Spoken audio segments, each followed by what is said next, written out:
different kind of unjust flavor to it.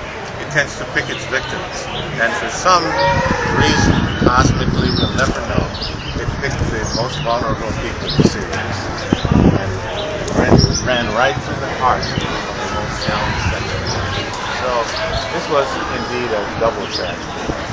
But and because of that, the sympathies of the city and the folks around was really stimulated, and we had an outstanding response from the broader community. We had about 3,000 volunteers for the week after the tornado, and then the Saturday following that, we had 2,400 volunteers coming into the help cleanup. People donated food, a lot of baby food, because our community has 40% under 18, 40% of our population. In North Minneapolis. So you can imagine how traumatic that was for young families. And then we have a lot of single parents, and so it's a pretty shallow support system. And so having food and clothing for young babies and children, and then having this kind of supports that the family would need. And we had everything from the food carts from downtown, about 10 of them coming in, and providing thousands of meals each evening for residents. And of course the Salvation Army and Red Cross did an incredible job. And then we had several nonprofits that came together, and the very next day they started that volunteer effort. 5,600 volunteers the very first day from just nonprofits. And then of course the city had an outstanding response. We have one of the premier emergency response teams in the country. And so within 27 minutes after the tornado, there were 16 heads of departments. All the heads of departments were at a table. Misfortunes are warning sometimes, but if we are prepared, then we can have an appropriate response and make people feel honored, respected, taken care of, and feel like they're part of a large family. Absolutely.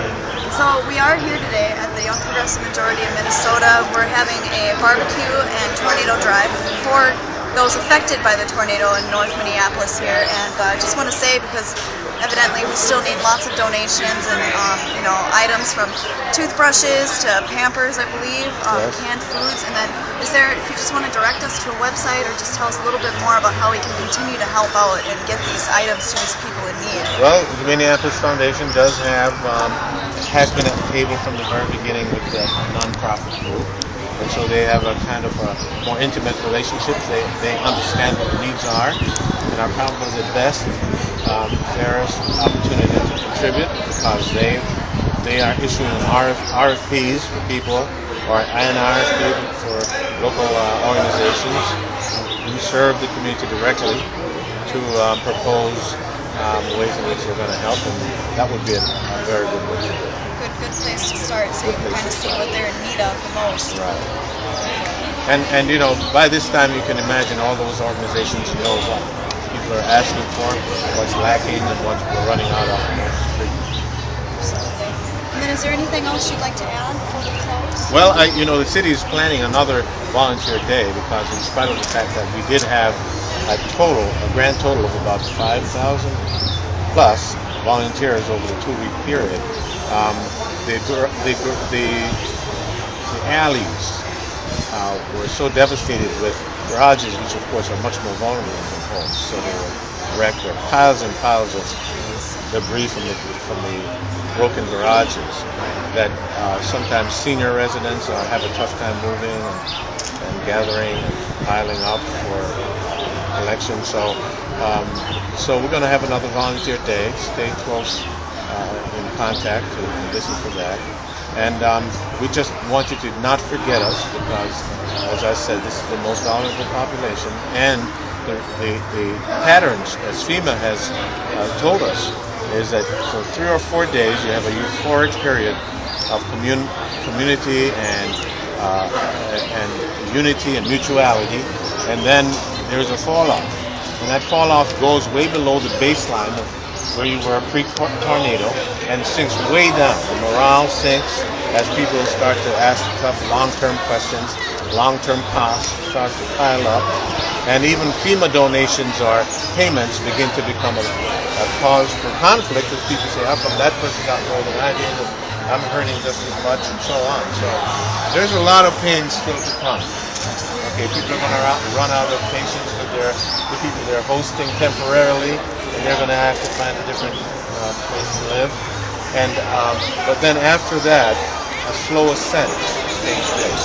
What we wanted to do is shorten that time of misery and hasten and steepen the time of ascent back to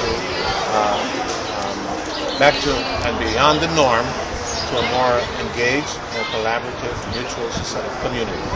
And I think based on the responses we've had so far, it demonstrates that the community is coming together in ways it hasn't before, and if we want to keep that up, we've started a long-term recovery group out of those same nonprofits. It's about 50 people who met twice a day during the first week at 8:30 and at 2 to review progress. At the same time, the city was also having 2 meetings by phone at 8:30 and 2.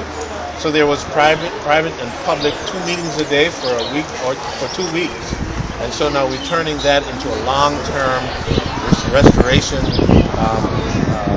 group that will be meeting on a monthly basis to give relief to people and see how take the community's temperature and provide the services. So stay tuned. Right now we don't know exactly how the needs will evolve, but we'll be letting you know.